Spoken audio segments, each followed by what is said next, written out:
تو نبی پاک علیہ الصلوۃ والسلام نے فرمایا طویل خاموشی کو اختیار کرو، دیر تک چپ رہا کرو۔ فرمایا اگر تم اسے لازم کر لو گے تو یہ چیز شیطان کو بہت زیادہ پھٹکارنے والی ہے، دور کر دینے والی ہے، اور تمہارا طویل ٹائم خاموش رہنا، لمبا وقت چپ رہنا تمہارے دینی کاموں میں تمہارا مددگار ہوگا۔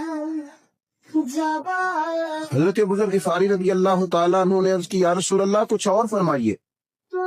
تو حضور نے فرمایا بہت زیادہ ہنسنے سے بچو، کیونکہ بہت زیادہ ہنسنا دل کو مردہ کر دیتا ہے اور چہرے کے نور کو غائب کر دیتا ہے۔ کہتے ہیں میں نے عرض کی یا رسول اللہ کچھ اور فرمائی، وہ آپ صلی اللہ تعالی علیہ وسلم نے فرمایا تم حق کی بات بول دیا کرو اگرچہ کسی کو کڑوی ہی لگے۔ میں نے عرض کی یا رسول اللہ کچھ اور فرمائی،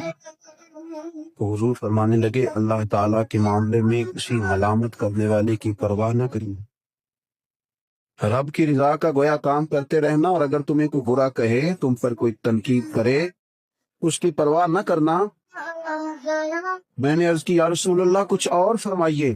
تو نبی پاک علیہ الصلوۃ والسلام نے فرمایا لوگوں کے عیبوں کو بیان کرنے سے اپنی زبان کو روکے رکھنا، اور ایسے عیب جو اگر تم غور کرو اور تم جانتے ہو کہ تمہارے اپنے اندر بھی موجود، لوگوں کے بارے میں وہ عیب بیان کرنے سے ساتھ وصیت